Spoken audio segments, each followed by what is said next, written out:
அன்பு உறவுகளுக்கு வணக்கம். இங்கே ராஜிக்கு எக்ஸாம் டைம் வந்துருச்சுங்க. கதிர் என்ன பண்ணுறாங்க, சரி ராஜி கிடக்கிறதெல்லாம் கிடக்கட்டும், நீ இதெல்லாம் பற்றி எதுவும் ஃபீல் பண்ணாத, இதுவும் கடந்து போகும், அதனால் நீ பரீட்சைக்கு ரெடியாரு, நாளைக்கு கிளம்புறோம் அப்படிங்கிறாங்க.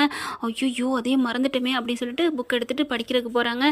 என்னம்மா எல்லாரும் இந்த பரீட்சைக்கு நாள் தான் படிப்பாங்க, அதே மாதிரி நீ ஆகிட்ட, உனக்கு என்ன கிண்டலாக இருக்கா? புஸ்தகம் எடுத்து படித்தாலும் திட்டுற, படிக்கிறனாலும் திட்டுற, என்ன கதிர்? ஐயோ அம்மா வேணாம்மா, ஒன்றும் இல்லைம்மா, இப்போ தான் கொஞ்சம் ராசியாக போயிட்டுருக்கோம். என்னது ராசியாவா? ஏன் ஏன் உனக்கு என்னன்னு காதல் விழுந்துச்சு? இல்லை இப்போ தான் கொஞ்சம் ராஜியா அப்படின்னு சொல்கிற மாதிரி தெரிஞ்சிச்சு. ஐயோ அப்படின்ட்டு அவர் வாட்டுக்கு அங்கிட்டு போயிடுறாரா. இங்கே என்ன பண்ணுறாங்க, ராஜிக்கு ஒரு மாதிரியாக இருக்குது. அத்தை நான் கொஞ்சம் படிக்கட்டுமா? போய் படிடி, அதெல்லாம் பார்த்துக்குவோம். இங்கே வீட்டில் நடக்கிற பிரச்சனையை நீ மண்டைக்குள்ளே போட்டுக்காத, உன் வேலையை நீ பாரு. உன் புருஷன் ஆசைப்படுறான்ல, உன் புருஷனுக்கு உண்மையாக இருந்துக்கம்மா, என்ன மாதிரிலாம் இருக்காதம்மா. அத்தை ஏன் அத்தை? அடியே ஒன்று நான் ஒன்றும் சொல்லடி, போய் படிடி அப்படிங்கிறாங்களா. அப்படியே ஒரு மாதிரியாக இருக்குது, போர் அடிக்குது, அதனால் மாடிக்கு போய் படிப்போம் அப்படின்னு மாடிக்கு போகிறாங்க. கதிர் என்ன பண்ணுறாரு, வெளியில் போனவர் வராரு, காணோம். நம்ம ஆளை போய் பார்க்குறாங்க, ரூம்லேயும் காணோம், கிச்சன்லேயும் பார்க்குறாரு, காணோம். யார்கிட்ட கேட்குறது அப்படின்ட்டு, அம்மா அப்படின்னு சொல்லிட்டு, எங்கம்மா ராஜியை காணோம்? அவள் படிக்க போகிறேன்னு போனாடா, ஏன்டா ரூமில் இல்லையா அப்படின்னு கேட்க, இல்லைம்மா காணம்மா. அப்போனா மாடிக்கு தாண்டா போயிருப்பா, போய் பாரு அப்படின்னு சொல்ல, சரிம்மா அப்படின்னு மாடிக்கு போகிறாங்க. அவங்க பார்த்தா ஒரே ஒரு லைட்டு மட்டும் இருக்குது, அதில் உட்காந்து படிச்சுட்டு இருக்காங்க, விழுந்து விழுந்து படிச்சுக்கிட்டே இருக்கிறாங்க. திருக்குறளை ஆங்கிலத்தில் மொழிமாற்றம் செய்தவர் ஜியு போப் அப்படின்னு சொல்லிக்கிட்டே, ஜியு போப் ஆங்கிலத்தில் மொழிமாற்றம் செய்தார் அப்படின்னு சொல்லிட்டு இரட்டை காப்பியங்கள் அப்படின்னு சொல்ல போகிறாங்க என்று அழைக்கப்படுவதுங்களே. என்ன என்ன என்ன எல்கேஜி யூகேஜி பிள்ளை மாதிரி அப்படியே பொட்டா மனப்பாடம் பண்ணிட்டு இருக்க. ஏங்க எனக்கு இப்படி தாங்க பண்ண தெரியும் அப்படிங்கிறாங்க. சரி நீ இவ்வளோ படிச்சிருக்கல, நான் கேள்வி கேட்கட்டா அப்படிங்கிறாங்க.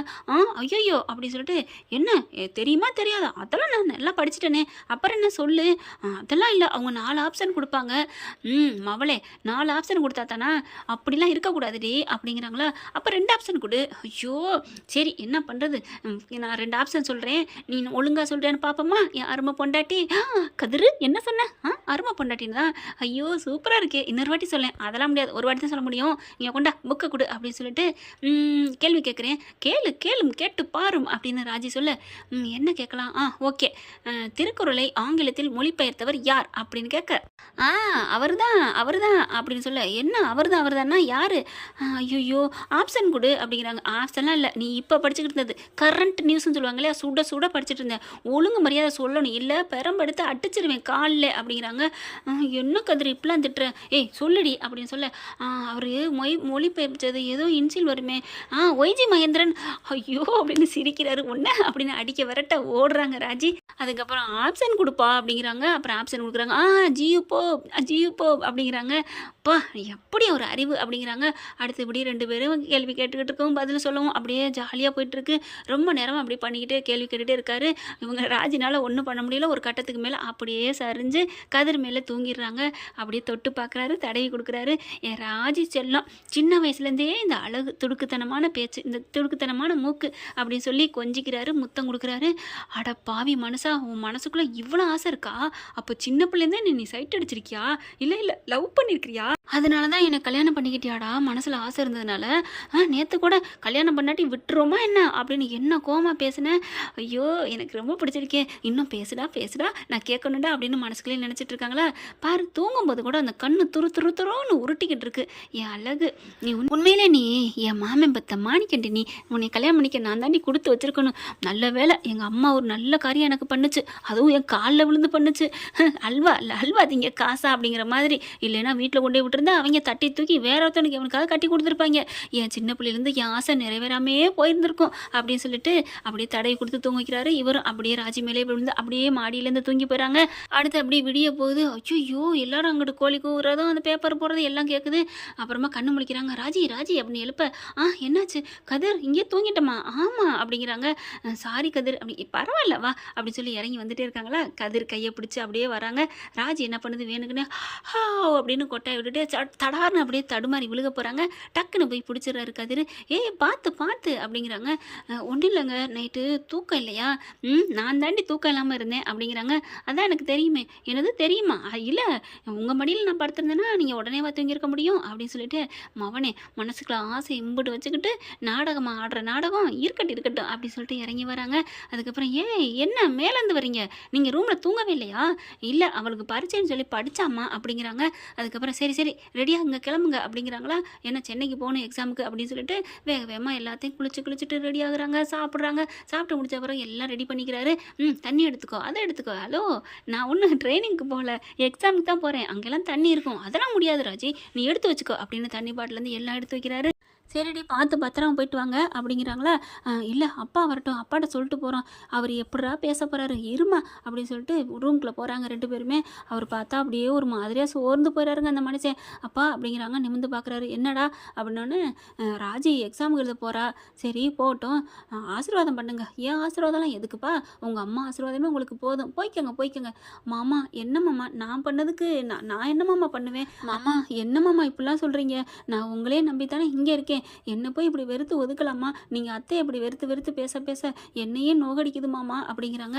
இங்கே பாருப்பா, நான் தான் அன்னைக்கே சொல்லிட்டேன், ஓ மேலே எனக்கு எந்த கோவமோ வருத்தமோ இல்லைப்பா, சின்ன வயசில் ஏதோ தெரியாமல் பண்ணிட்டேன், ஆனால் இம்புட்டு வயசாயும் அவள் என்கிட்ட மறைச்சாலே அவள் எப்பேற்பட்ட ஆளாக இருக்கணும். ஐயோ மாமா அதை விடுங்க அப்படிங்கிறாங்க. சரிப்பா என் ஆசீர்வாதம் உனக்கு உண்டு, நல்லா கிளம்பு அப்படிங்கிறாங்க. கையை பிடிச்சிட்டு கதிர் இழுத்துட்டு போகிறாரு.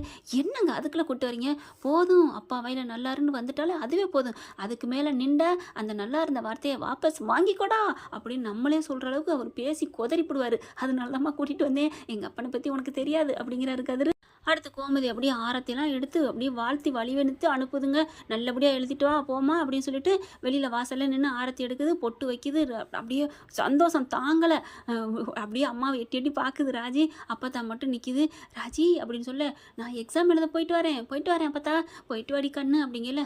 அத்தை பார்க்குது, மாமியாக்காரி, நீ போய் ஆசீர்வாதம் வாங்கிட்டு போ, உனக்கு என்ன பயம் அப்படின்னு வேகமாக சொன்னகையோட வேகமாக ஓடுது. அப்போ என்ன ஆசீர்வாதம் பண்ணுங்க அப்படின்ட்டு கரெக்டாக முத்துவேல் வராரு. வந்த கையோட பார்க்குறாரா, அப்பா நான் எக்ஸாம் எழுத போயிட்டு வரேன்ப்பா அப்படிங்கிற முறைச்சிக்கிட்டு திரும்புறாரு. என்னப்பா நான் என்ன நேத்தாவா போயிட்டு வந்தேன், இல்லை எங்கள் வீட்டு ஆளுங்க ஏமாற்றி எதுவும் கல்யாணம் பண்ணான்னு சொன்னேன்னா அன்னைக்கே சொல்லிட்டேன், என்ன அன்னைக்கு கதிர் கட்டிக்கிட்டாருன்னு சொன்னேன், இன்னைக்கு அவங்க அம்மா பண்ணி வச்சாருன்னு அந்த நியூஸ் தெரிஞ்சிருக்கு, மற்றபடி நான் இன்னொருத்தனோட தான் போனேன்னு தெரிஞ்சு அதை மன்னிச்சு ஏற்றுக்கிட்டு என்னை நல்லா வாழ்ந்துட்டு இருக்காங்கிற தகவல் எப்போவோ நடந்தது தானேப்பா, ஏப்பா இன்னமும் அதே நினச்சிட்டு இருக்கீங்க, உங்கள் மேலே நாங்கள் உயிராக இன்னமும் நினச்சிட்டு இருக்கோம்ப்பா, என்னை ஆசீர்வாதம் பண்ணுங்கன்னு கேட்க ஆசையாக தான் இருக்குது, ஆனால் பண்ண மாட்டீங்க அப்படின்னு சொல்லிட்டு போய் காலில் விழுகிறாங்க.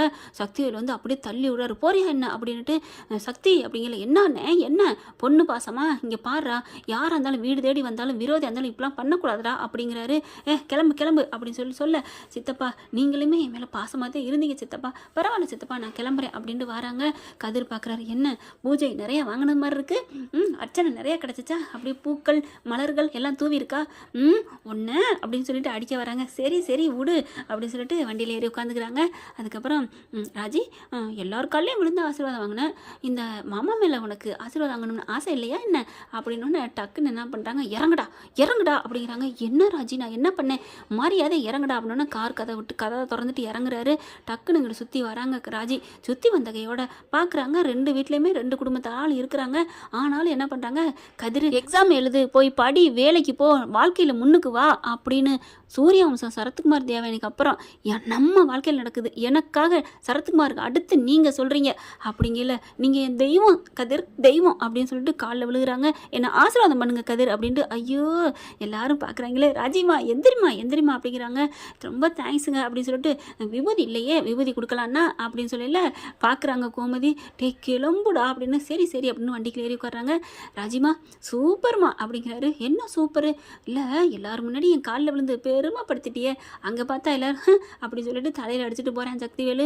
முத்துவேலுக்கு கொஞ்சம் மனசுக்கு நிம்மதியாக இருக்குது, நம்ம பொண்ணு இந்தளவுக்கு அவன் மேலே பாசம் வச்சுருக்கானா, அவன் அந்தளவுக்கு நடந்துக்கிறான் அப்படின்ட்டு. ஆனால் இங்கே கோமதி பரவாயில்ல, நம்ம புள்ள காலில் விழுந்துட்டா அப்படின்னு அது ஒரு சந்தோஷம். இங்கே பார்த்தா ராஜிட்ட கதிர் கேட்குறாங்க. ரொம்ப தேங்க்ஸ் ராஜி அப்படின்னு கதிர் சொல்கிறாங்க. தேங்க்ஸா எதுக்கு அப்படின்னு கேட்க, இல்லை எல்லாரும் முன்னாடி என்னை கௌரவப்படுத்தினில்ல, அட போடா இதெல்லாம் ஒரு கௌரவமா அப்படிங்கிறாங்க. எனக்கும் தான் ஒரு ஆசை இருக்குது, நீ எங்கே நிறைவேற்றுவியா என்ன, சொல்லு ராஜி உனக்கு என்னம்மா வேணும் அப்படின்னு கேட்க, என்ன வேணும் அதெல்லாம் நீ எங்கே கொடுக்க போகிற அப்படின்னு சொல்ல, இங்கே பாரு இந்த கதிர்கிட்ட நம்பி வந்துட்டா அப்படியே காப்பாற்றவே கைவிடப்படார், கந்தனை நம்பினார் கைவிடப்படாங்கிற மாதிரி தான் அப்படின்னு கதிர் மண்டே ஆட்டி சொல்கிறாரு. அப்படிங்களா, அப்போ நான் சொல்லட்டுமா, உன் ஆசை என்ன அப்படிங்கல. கரெக்டாக அவங்களோட பாக்ஸ்லேருந்து ஒன்று எடுக்கிறாங்க, ஒரு அட்டை எடுக்கிறாங்க, அந்த பேக்லேருந்து எடுத்து காமிக்கிறாங்க. என்ன பாப்பா படம் போட்டிருக்கு, ஆமாம் அதுதான் வேணும் அப்படிங்கிறாங்களா. ஓ இதுதான் வேணுமா அப்படின்னு வாங்கி பார்த்துட்டு இந்தா வச்சுக்கோ அப்படின்னு கதிர் சொல்ல, அட்ட பாவி அப்படின்னு அப்படியே அந்த இதோட அடிக்கிறாங்க. ஹே அடிக்காத அடிக்காத அப்படின்னு சொல்கிறாரா. நீ என்ன கேட்குறேன்னு எனக்கு தெரியும் ராஜி, நீ எஸ்ஐ ஆகணும், அப்போ தான் என் மனசு சந்தோஷம் அடையும் அப்படின்னு சொல்லிட்டு, என்ன ராஜி அப்படின்னு சொல்கிறாங்களா. போடா அப்படின்னு சொல்லி திரும்ப இங்கே பாரு நீ என்ன சொல்கிறேன்னு தெரியுது, என்ன பாப்பா வேணுமா அப்படிங்கிற அப்படி நிமிந்து பார்க்குறாங்க. அப்படியே ஒன்றும் தெரியாத மாதிரி பாப்பா வேணும்னு பசப்புவீங்க. பாப்பாவுக்கு அவ கூப்பிட்ற, இந்த மாமா மேலே தாண்டி உனக்கு அவ்வளோ ஆசை அப்படின்னு நினச்சிட்டு, இப்போ என்ன உனக்கு குழந்தை வேணும் அவ்வளோதானே, ஏற்பாடு பண்ணிடுவோம் அப்படின்னு கதிர் சொல்கிறாங்க. அப்படியே வாயை ஆணு பார்க்குறாங்க. என்ன ஆணு பார்த்தா என்ன அப்படிங்கிறாங்க. இல்லைடா நீ இதெல்லாம் சொல்லுவே நான் நினைக்கவே இல்லைடா, நான் ரொம்ப நாள் நினச்சி பார்த்துருக்கேன். இவனுக்கு 1.5 வருஷத்துக்கு மேலே ஆச்சு நம்ம கல்யாணம் ஆகி, ஒரு கட்டி பிடிப்போம், ஒரு முத்தம் கொடுப்போம், ஒரு கண்ணை ரசிப்போம், காதை ரசிப்போம், ஏதாவது பண்ணியிருக்கானா நான் எவ்வளோ நினச்சிருக்கேன் தெரியுமா அப்படின்னு சொல்ல, அம்புட்டுன்னு ரசிக்கிறேன்னு யாருடைய சொன்னா, நீ பரீட்சை எழுதி முடி, அப்புறம் மாமாவோட இதாக காமிக்கிறேன் அப்படின்னு மனசில் நினச்சிக்கிறாங்க. ஓகே ஃப்ரெண்ட், பார்க்கலாம் என்ன நடக்க போகுதுன்னு. இதன் தொடர்ச்சி அடுத்த பதிவில். தேங்க்யூ. பிடிச்சிருந்துச்சுன்னா லைக் பண்ணி கண்டினியூ போட்டுருங்க ஃப்ரெண்ட்ஸ். தயவு செய்து லைக் பண்ணுங்க. இன்னும் அப்டேட்ஸ்க்காக சேனலை சப்ஸ்கிரைப் பண்ண மறக்காதீங்க. நம்ம கிட்ட இருக்க எல்லா சேனல்ஸோட லேட்டஸ்ட் வீடியோ அப்டேட்ஸ்க்காக மேல ரைட் சைடுல காட்டுற லிங்கை கிளிக் பண்ணி வாட்ஸ்அப் குரூப்ல ஜாயின் பண்ணுங்க. உங்களிடம் விடைபெறுவது நான் உங்கள் மெஹர்.